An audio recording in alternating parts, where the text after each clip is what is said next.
Hi, everybody. My name is Myles, and I'm with Peak Performers. I'm a disability inclusion partner here at Peak, and I am so excited to be bringing you the webinar today. Today, we're going to be talking about building a disability inclusive hiring process. We've got an amazing lineup of panelists here today for you. But first off, I wanted to say thank you. We've done several of these webinars over the course of 2025 and over 2024. So those of you who are returning to join us, thank you very much for returning to join us. It really brings me so much joy that it brings you value. And for those of you that are coming and joining us for the very first time, thank you. You're welcome to be here. And now I'm going to be inviting each of the folks in and introducing them one at a time to our show. So first off, we're going to have Travis. Hiya, Travis. How's it going? Good, Myles. How are you? Well, I'm doing good. And Travis, I'm so glad to have you here. So Travis is an ADA coordinator, entrepreneur, podcaster, and celebrated TEDx speaker. His mission is to empower companies to build inclusive cultures through psychological safety. He strives to build inclusive working environments where every individual feels empowered and valued. Travis provides tailored solutions to help companies fully utilize the talent of individuals with disabilities. Travis, thanks a lot. So glad to have you. That was such a great introduction. Thank you so much, Myles. Well, you're welcome. And next up, we have Donna Bungard. Hiya, Donna. How's it going? It's going all right. How are you doing today, Myles? Doing good, doing good. So Donna is the Director of Accessibility at Indeed, leading initiatives that drive inclusivity and workplace best practices. With deep expertise in disability inclusion, digital accessibility, and equitable design, she collaborates across teams to support Indeed's commitment to helping job seekers facing barriers find employment. Passionate about the intersection of disability inclusion and business impact, Donna advocates for a future where better work is truly possible for everyone. Dang, that resonates with me so well, Donna. Happy to be here. All right. And next up, we have Larissa Minner. By the way, Larissa is having a little bit of trouble with her video camera right here. Just want to let you know that she is here and she's very happy to be chatting with us. She's just having a little bit of trouble with her video camera, so she's going to be using something that just shows her initials. So Larissa is a neurodivergent, multiple disabled speaker, trainer, and national award-winning researcher at UT Austin's Texas Center for Disability Studies. She leads a lived experience research advisory committee and has trained organizations like PayPal, the Autism Society of Texas, and Safe Alliance on Disability and Neuroinclusion.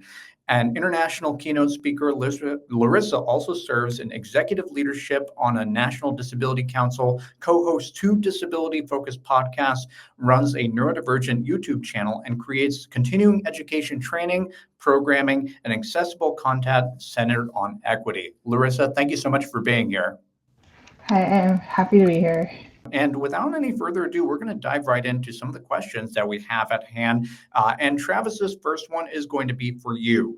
So, there's a lot of apprehension that surrounds the whole field of disability, and many people feel like they have to walk on eggshells around folks with disabilities. And I hope, if nothing else, that you walk away with this presentation with no longer having that feeling that you have to walk around on eggshells. But I want to get straight to the point. So, Travis, when a candidate discloses a disability in an interview, how should a hiring manager respond? I think the hiring manager should respond with empathy, and if they're disclosing it, I feel like that is an invitation for the hiring manager to ask questions, not so much about digging into that person's disability, but what type of accommodations that they could provide to the individual, and just let the candidate lead if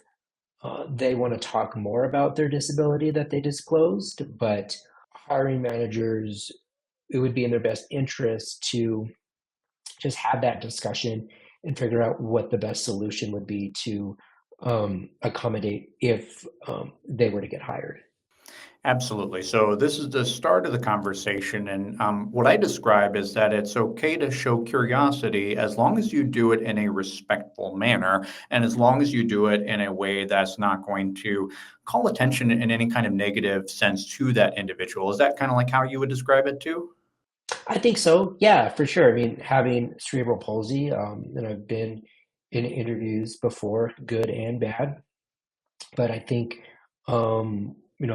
one of the most important things, like you said, is um, just having that dialogue and just making the other person feel comfortable. And I'd like to lean into what you mentioned, Myles, about respect, because it's perfectly okay to not understand what the person is describing, or to essentially want to get past your own lived experiences.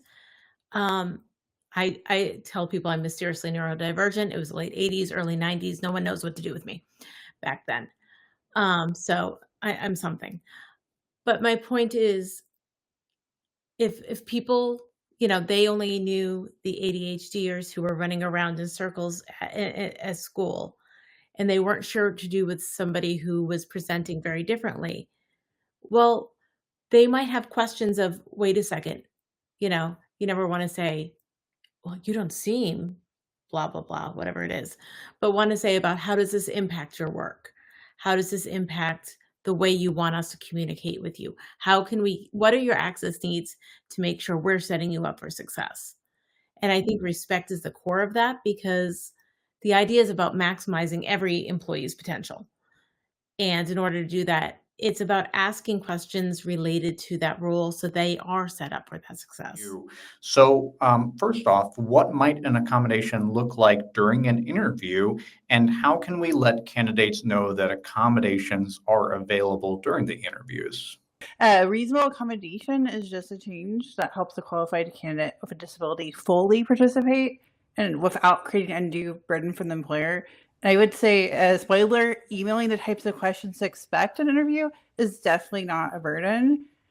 Accommodations vary depending on the person, but some common examples that could come up in the interview include a wheelchair accessible space, a quiet or low sensory environment, which I've needed, interview questions in large print or screen reader friendly formats, flexible scheduling or breaks.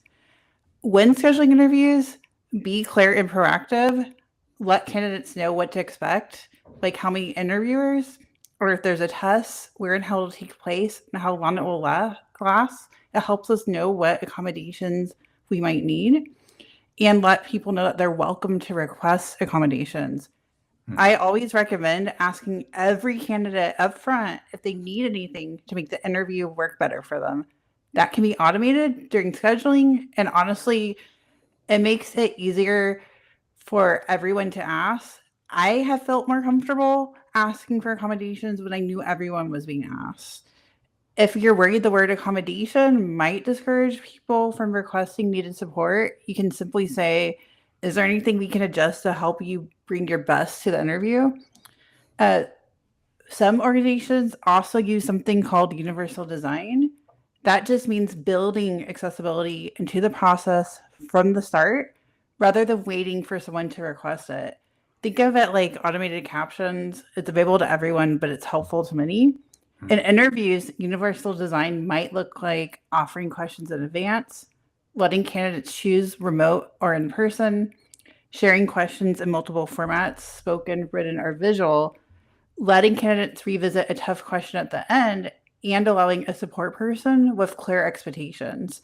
Not everyone will need these kinds of supports, but designing interviews so more people can succeed helps everyone.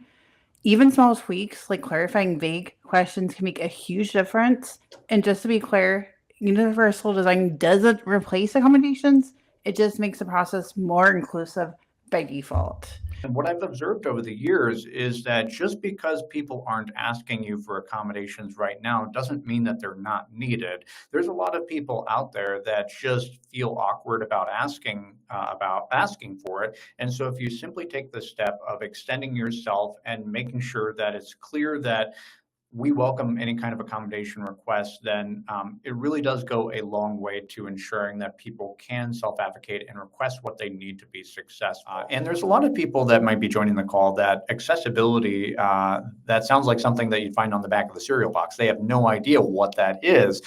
So first off, could you talk a little bit about digital accessibility, what it is, but then could you talk a little bit about what kinds of digital accessibility barriers people with disabilities may face during the interview process, and what can an employer do about it? Accessibility is essentially making your content more available to everyone. It's really just the core of that. And whether that be color contrast or the captions, I'm so sorry, everyone, I am following along in the chat. I'm so sorry for our technical difficulties today. I hope that if there's a Chrome plugin or something that you're able to at least follow along, because your participation matters. But anything from that to color contrast to not having really distracting patterns, to the logistical details of somebody who's using assistive technologies, for example, a screen reader, but not limited to, navigating the actual experience and being able to take in that information. Nothing above and beyond. It's actually just really good practices to make sure that, frankly, the 30% or more of the disability community here can access that information. There's nothing special about being disabled. It's just another part of the human experience. You know, I'm female. I live rurally. These are all parts of the things that make me me. And all of that coming together is just part of that. So it should never be special. It should never be an add-on. It should never be done after the fact. It should just be do the bit of homework and research into it. And for companies who are not that familiar, this is included in the USA's American with Disabilities 504 Act, the European Accessibility Act, which comes out in June, or comes into effect, I should say, in June, is going to have a global impact.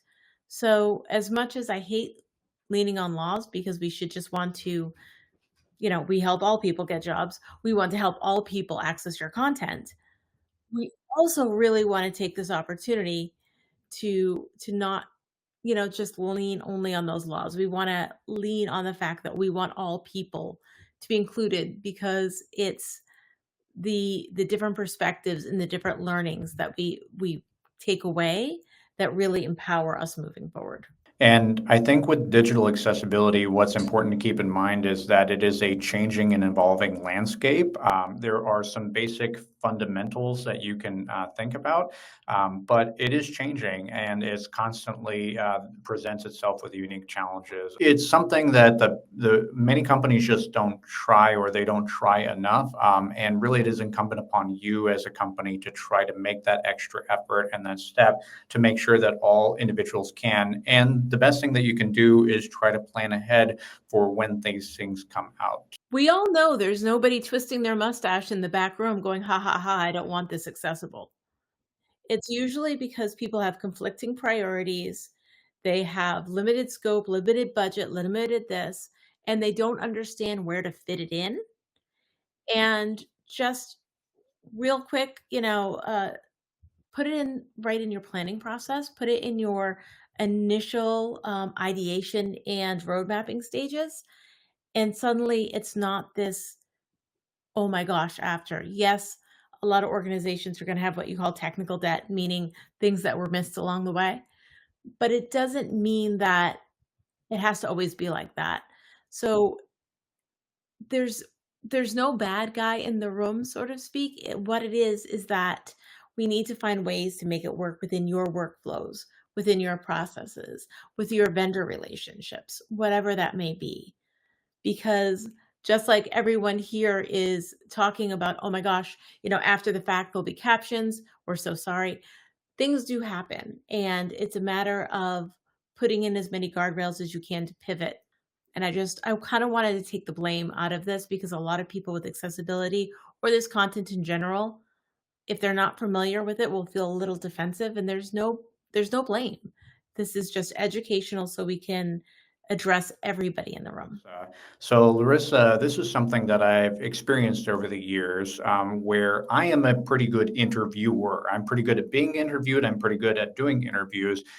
And I oftentimes have a bit of a natural charisma to me. And this is not just meant for me to pat myself on the back, but rather it's to point out that it's a very different for people with different communication patterns. So something that I've observed over the years is that oftentimes it's the most charismatic person that will get the job and not necessarily the person that is best suited for the role. And this is unfortunate because there's a lot of roles that don't require charisma. There's not a lot of roles that people have different kinds of skills where the most charismatic person might not be the most qualified for it. So what I want to dig into a little bit more is what kinds of questions can employers ask to assess somebody based off of ability and skills as opposed to just how well they interview? So first, when we think about interview questions, it's important to focus on what actually reflects someone's ability, especially if, as Myles pointed out, being charismatic is not essential to the job. If the role requires thinking on your feet, it's okay to include some questions that test that, but make sure you're assessing the right thing. You want to know how someone reasons through a problem or how they handle unexpected information, not how smooth or charismatic they sound in the moment. So if responding under pressure is truly part of the job, you can still assess that, but make sure you're clear about what's being evaluated. So if you're looking for creativity, logical steps, or communication style, let candidates know in advance what to expect and what you're looking for. Avoid vague or abstract questions or ones that rely on charm or small talk. Also avoid simple yes or no questions that don't reveal actual skill. Instead, ask about real tasks, like how would you approach this challenge? What would you do if? It's also, again, best practice to let every candidate know in advance what types of questions they'll be asked. This helps level the playing field, especially for candidates who may communicate or process differently, or anyone with anxiety or different learning styles who might be highly qualified but get thrown off by surprises. I'm one of those people. It can help to explain to all candidates why a question is being asked. I once got asked, tell me about a time you failed. I focused so much on the failure, I didn't realize that they were actually looking for how I grew from it. That's why a quick explanation can make a big difference. Having that context helps candidates show what they're truly capable of. And when interviews focus on relevant, concrete questions and offer transparency up front, you're giving everyone a fair chance to show what they can do. Really, what you need to take away from that is look at the job description, like look at what the person's actually going to be doing on a day-to-day basis. There's something that I know Donna is very passionate about with Indeed, and that's a skills-based hiring approach. That's something that Indeed has been on board for a long time with.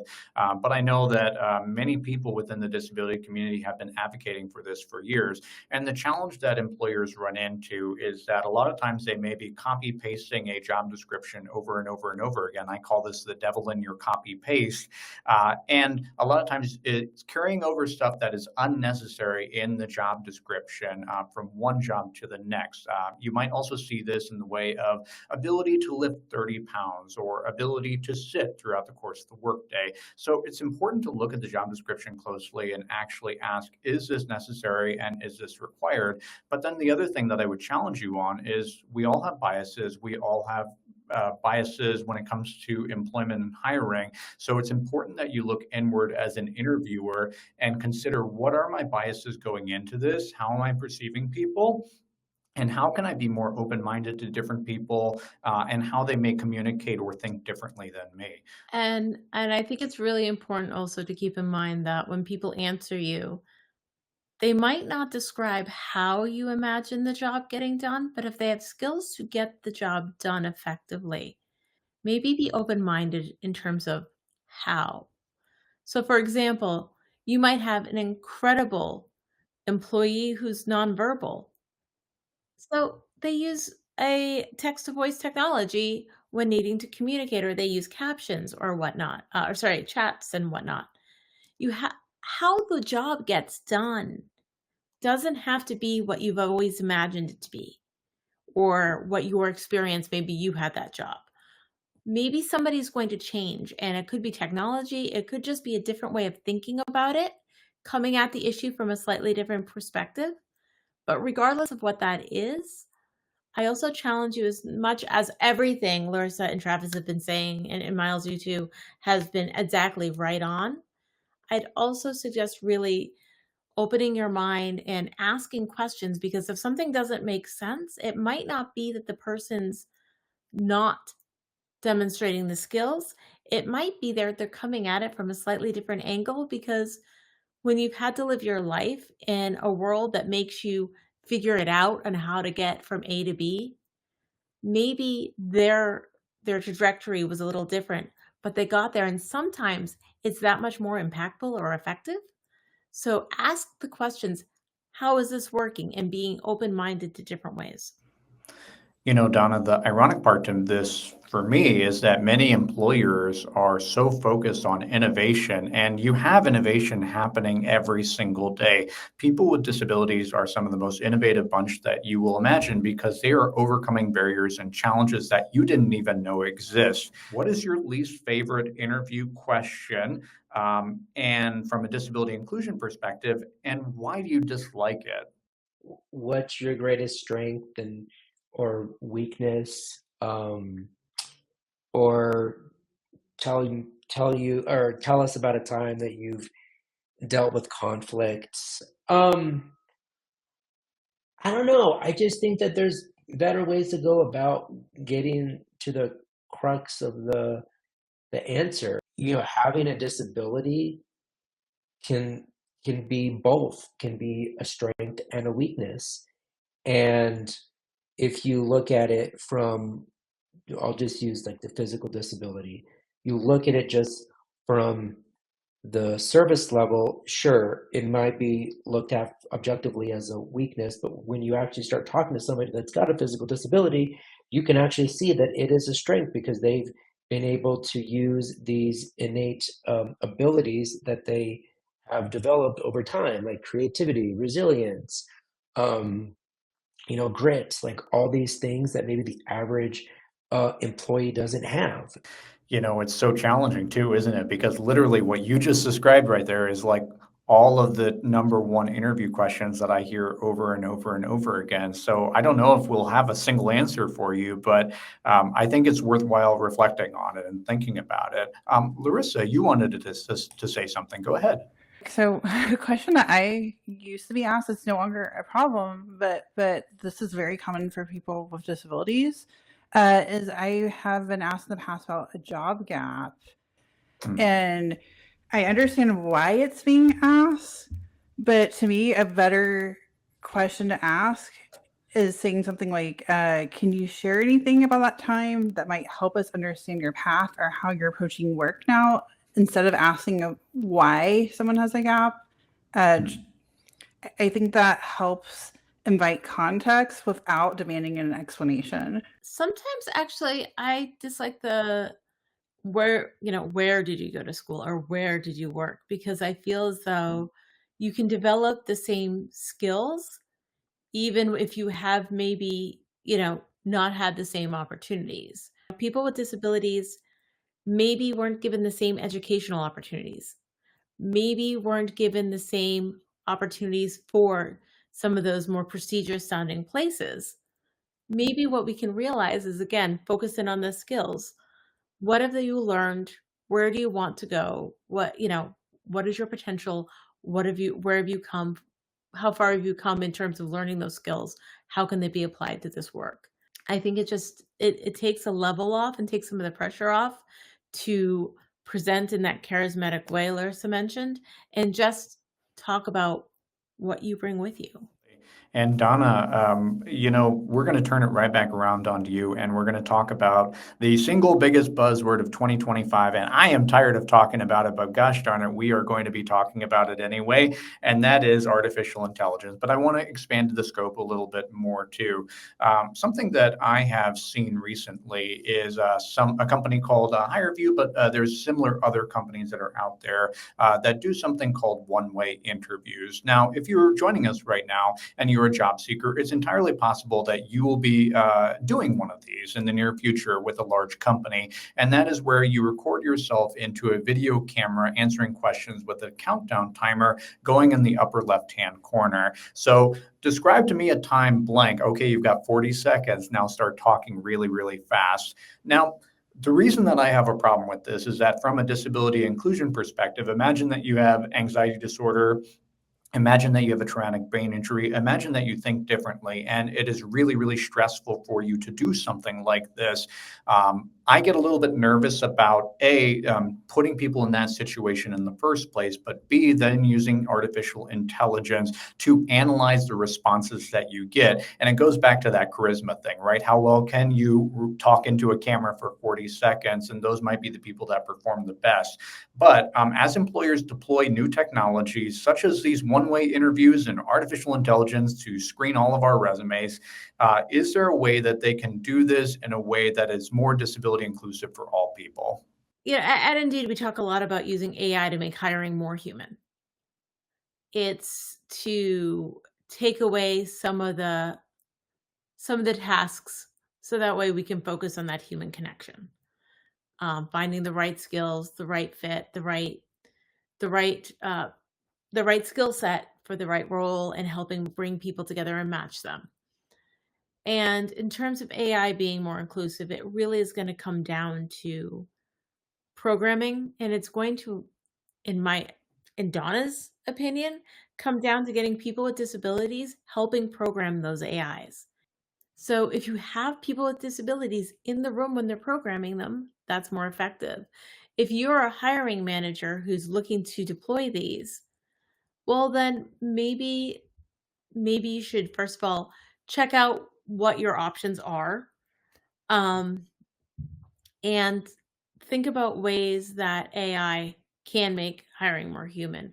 And if whatever tool you're using isn't helping you connect more, then I'm going to ask you if it's helping you get the right people for the job.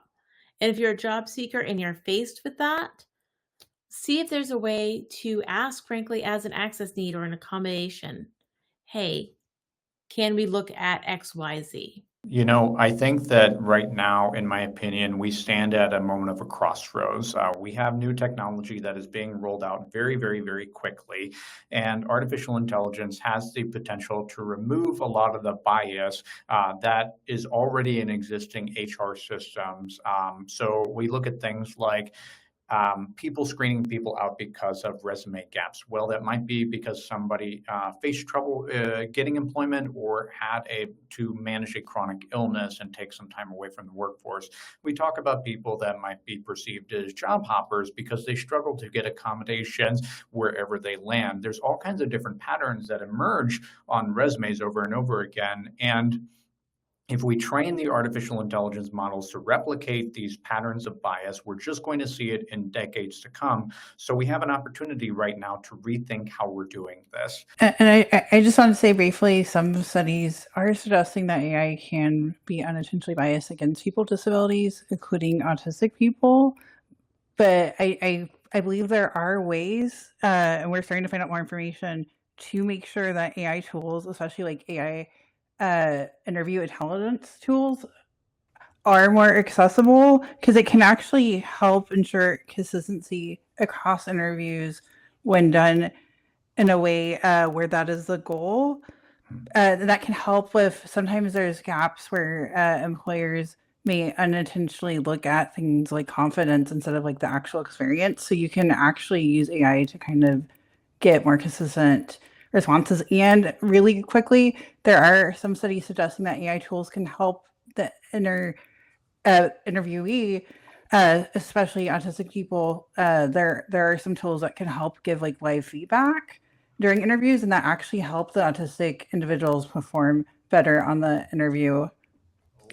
Where have you seen neurodiverse candidates struggle in the interview process? And quite frankly, what can employers do to be more inclusive of neurodiverse folks and those with autism too? Okay, and first, every neurodivergent person is different.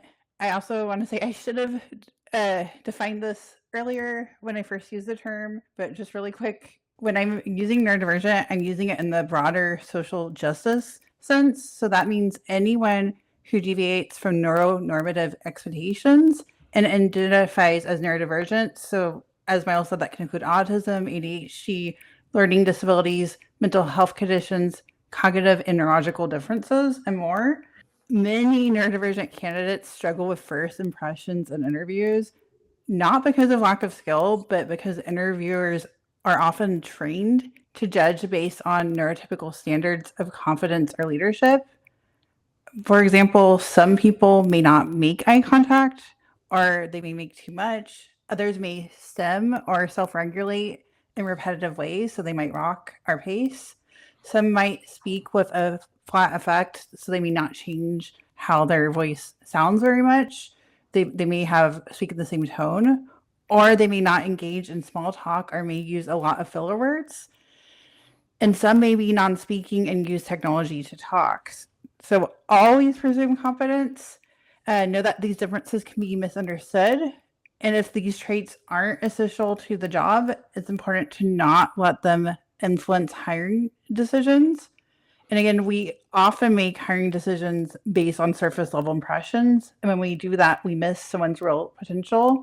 In the past, I've been told that I can't be a leader because of how I speak. Yet I currently serve in multiple leadership roles, including at the national level. Also, really quickly, be aware that studies suggest that masking or hiding neurodivergent traits can lead to burnout or exhaustion, depression, anxiety, and even suicidal ideation. And these can affect how productive someone is. So, to make interviews more inclusive, focus on answers and actual skills relevant to the essential roles. I think it's already been mentioned, but allow candidates to provide examples of past work if applicable. I'm partial to, and this was mentioned earlier, I think by Donna, offering alternative formats or supplements interviews, but also considering a paid trial job for top candidates can help. And lastly, inclusive interviews are about building more entry points. So when we value communication differences and processing style differences and judge based on substance, we create hiring practices that reflect real equity. Plus 100 to everything Larissa said, but also make a note that consider this all on the phone screening stage. If you're a part of a larger company, a lot of companies do a phone screening that unintentionally screen out not only your deaf and hard of hearing or nonverbal communities, but your neurodivergent community as well. Just given those quick, rapid fire, short 15-minute high pressure calls. So, Larissa, this one is for you. With the proposed federal funding cuts, would come costs to services that people with disabilities rely on to gain and maintain employment. So, could you speak to the value of these services and what would be affected, and how employers can utilize other services going forward to continue support people with disabilities? If these supports are reduced or eliminated, many disabled people could lose access to needed services like job coaching, transportation, accommodations, or training, and this will create new barriers to employment. This doesn't just affect individuals, it could have a ripple effect on economy and employers and the progress we made towards disability inclusion. And I also want to be clear that even if these potential impacts sound abstract, they have real life consequences on who gets to participate in the workforce and who gets left out. Employers can step up by applying those universal design principles that we talked about earlier, making accommodations easier to request, making sure that people with disabilities are involved early on in helping make the whole process more accessible, and encouraging open and supportive communication. building inclusive workplaces isn't just the right thing to do, it's also how we unlock talent, creativity, and equity across every industry. Donna, we're asking all the hard questions here, and I've got one more hard question for you, and that is that some candidates may be uncomfortable with things like panel style interviews or other elements within the interview process. But as HR people, we want to treat all candidates equally throughout the process. So, how do we balance accommodations with an individual's discomfort or accommodation request? I think I'm going to lean back on what Larissa was saying earlier of, is it a part of the job function? If the job function is to be in front of a panel and ask questions, especially if they're those rapid fire off the cuff, you can prepare but not really know the questions kind of things. If that's part of the job function, that should absolutely be part of the interview process because you're testing for the skills in that type of skill set in that area. Question how you're doing the process. And maybe you're large, you need a standardized process. But the question wouldn't be then, well, is it an accommodation then really breaking the standard? No, you're providing an accommodation so that you can still base on the skills that are actually needed to perform the duties and getting the most out of that employee, out of that role, and for the organization. As much as I want to say this is about being good, none of this is altruistic. None of this is. This is so people hire the best talent with the most of applicable skills to fill the job. This isn't a feel-good moment. So if a skill isn't that panel interview or whatever aspect of the interview process someone's uncomfortable with, then it shouldn't be required as part of it, and that shouldn't be a concern in terms of an accommodation. I love what you said there because every single day I'm approached by customers and they tell me over and over again, I can't find talent. I can't find talent. I can't find talent. And I go, respectfully, maybe this is an opportunity to look inward at some of the barriers that you are creating, because traditionally we've looked at interviews as a series of hurdles that individuals need to jump over or crawl under in order to be able to get the job. We need to give them a trial by fire, but maybe we need to shift our thinking and how can we make people comfortable? How can we make people look their best for the interview and present the best? And how can we assess people in a more neutral and objective manner too? What kinds of inclusive language should we include in the interview? And could you give us a 2-minute crash course on disability etiquette guidelines when we actually get somebody with a disability in our interview? The etiquette really comes down to listening, asking questions, not making assumptions, and really trying to have a conversation with that individual and make it not so rigid. Because if you're just going back and forth, then I think the biases creep in. But once you actually get to know a person, then I think the interview process will go a lot smoother. So many valuable bits of wisdom here from Travis, Donna, and Larissa. I want to thank each of y'all for jumping on today to join me. And by the way, any one of these topics we could probably do an entire webinar on, but I know we had to hit hot and fast here, but I appreciate each of you sharing your wisdom on these moments. So thank you, Donna, thank you, Travis, and thank you, Larissa, for popping on with me. And I'm going to bring back on Aaron. And Aaron, that was a good panel, wasn't it? It was an awesome panel. All 3 panelists, just really great information to share about the interview process. I think one of the big things I took away from that is accommodations just aren't just for when you have the job. Accommodations can be part of the interview process. And I stealing a line from a colleague of mine, Susan Mazrui, who describes accommodations. They're really as productivity tools, right? And how do you make sure that you are at your best for not only your job, but the process to get the job, which is the interview. Well, thank you, Aaron, and thank you to all the folks that have joined us today. I hope that you were able to take something away with this. By the way, I wanted to let you know that we are planning on doing events in May because May is Mental Health Awareness. It might be virtual or it might be in person, but stay tuned for more from Disability in Central Texas and me and Aaron and all the folks here. We're so glad that you were able to join us. Feel free to reach out if you do have questions, and we will make sure that we can get you connected to the right resources, especially as times continue to change. So thank you so much for joining us, and that's all for now.